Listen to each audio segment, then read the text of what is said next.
Hello WhatsApp legends.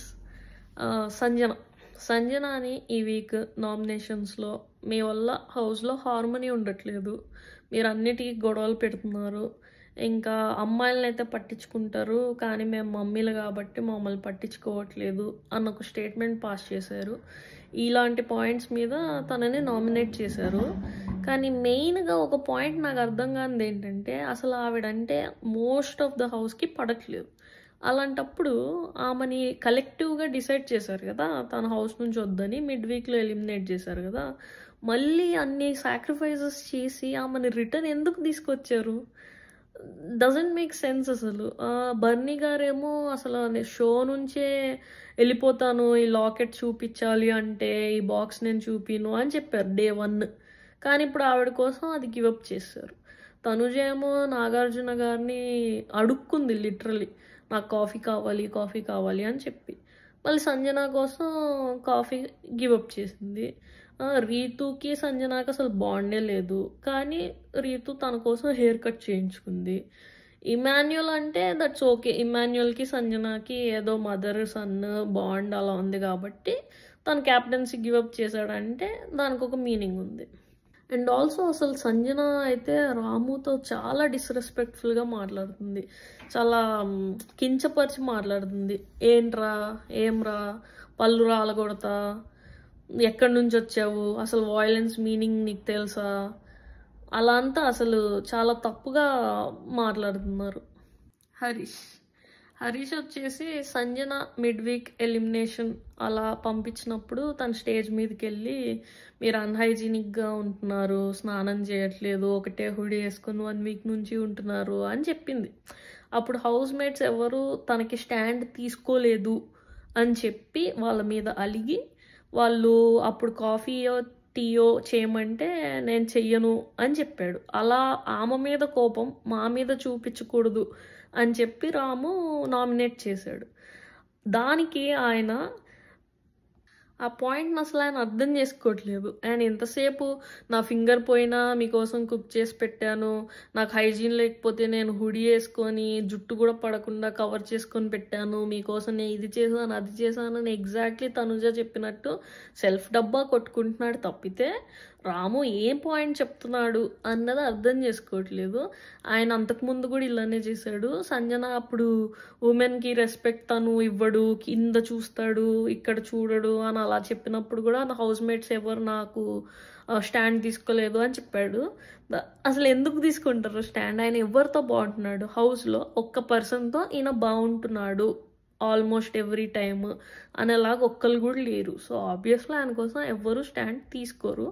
Flora కూడా nominate చేసింది హరీష్ని. అప్పుడు తనేం చెప్పింది, మీరు ఉమెన్కి చాలా రెస్పెక్ట్ ఇస్తాను, ఏదో అన్నపూర్ణమ్మ ఝాన్సీ లక్ష్మీబాయి అని చెప్తారు కదా, కానీ మీరు నాకు వార్నింగ్ ఇచ్చారు ఈ డిస్కషన్ కంటిన్యూ చేస్తే it won't be good for you అని చెప్పి, సో అది నాకు నచ్చలేదు అని చెప్పి తను కూడా నామినేట్ చేసింది. సో హరీష్ వచ్చేసి ఎప్పుడు ఈ సెల్ఫ్ డబ్బాలు, నేనే తోపు నేనే తురుము, నాకే అన్నీ తెలుసు, ఈ టైప్ ఆఫ్ యాటిట్యూడే ఉంటుంది, చాలా సర్కాస్టిక్గా ఇరిటేటింగ్గా మాట్లాడతాడు. రీతుని నామినేట్ చేసిన పాయింట్స్ నాకు అంత స్ట్రాంగ్గా అనిపించలేదు.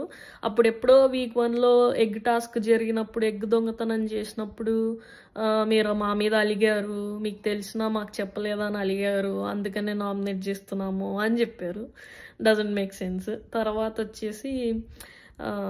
తర్వాత వచ్చి మళ్ళీ ఆ క్యాప్టెన్సీ పవన్ క్యాప్టెన్సీ అప్పుడు ఈమె సంచాలక్గా చేసినప్పుడు రాంగ్ చేసింది కదా, అదే పాయింట్ అని చెప్పారు. కానీ ఎన్నిసార్లు ఒకటే పాయింట్ మీద నామినేట్ చేస్తారు? పోయిన వీక్ కూడా అదే పాయింట్ మీద నామినేట్ చేశారు, అది తప్పే, తను యాక్సెప్ట్ చేసింది, రిపీట్ చేయనని చెప్పింది, ఎవ్రీథింగ్ అయిపోయింది, మళ్ళీ అదే పాయింట్. ఇంకా రెండింటి పాయింట్స్కి తను ఒప్పుకోకపోయేసరికి కొత్త పాయింట్, అక్కడ మాటలు ఇక్కడ, ఇక్కడ మాటలు అక్కడ చెప్తావు నువ్వు, అందుకనే నామినేట్ చేస్తున్నాము అని చెప్పారు. తను చెప్పలేదు అని తను ప్రూవ్ చేసుకుంది. అడిగింది వాళ్ళని, నేను చెప్పానా నామినేషన్లో అందరూ ఓనర్స్ని పెట్టాలి అని టెనెంట్స్ కలెక్టివ్గా డిసైడ్ అయ్యాము అని చెప్పి నేను నీకు చెప్పానా అంటే లేదు అని వాళ్ళు చెప్పారు. హరీష్ వీళ్ళందరూ మాట్లాడుకుంటుంటే అది వినేసి వెళ్ళి వాళ్ళకి చెప్పాడు. అంతేకాని తినేళ్ళు ఎవరికి చెప్పలేదు. కానీ ఆ పాయింట్ మీద నామినేట్ చేశారు. సో తన నామినేషన్ అన్నది ఏదో ఆమె నామినేట్ చెయ్యాలి అని చేశారు తప్పితే పాయింట్స్ అయితే లేవు. శ్రీజని రీతు నామినేట్ చేసింది.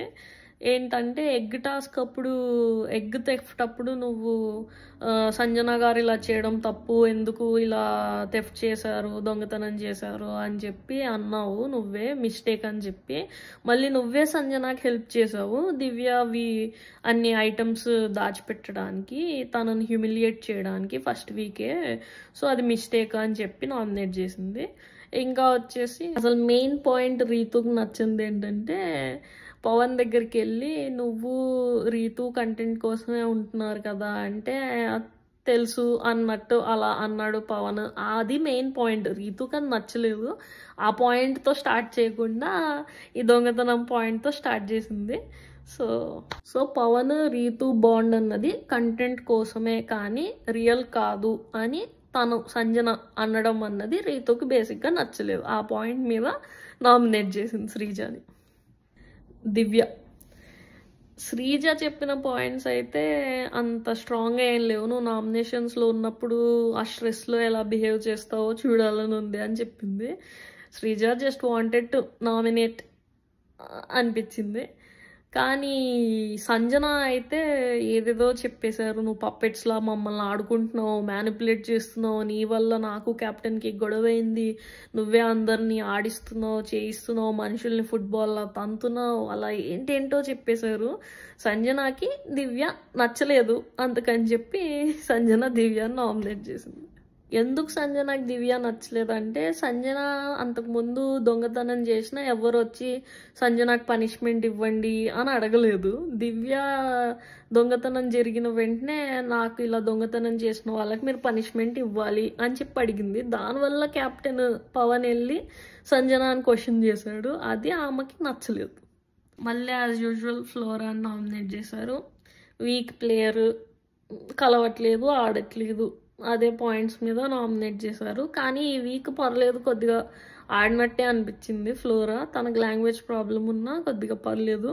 కానీ ఈ వీక్ అయితే నాకు ఫ్లోరా కానీ హరీష్ కానీ ఎలిమినేట్ అవుతారా అనిపిస్తుంది. చూద్దాం.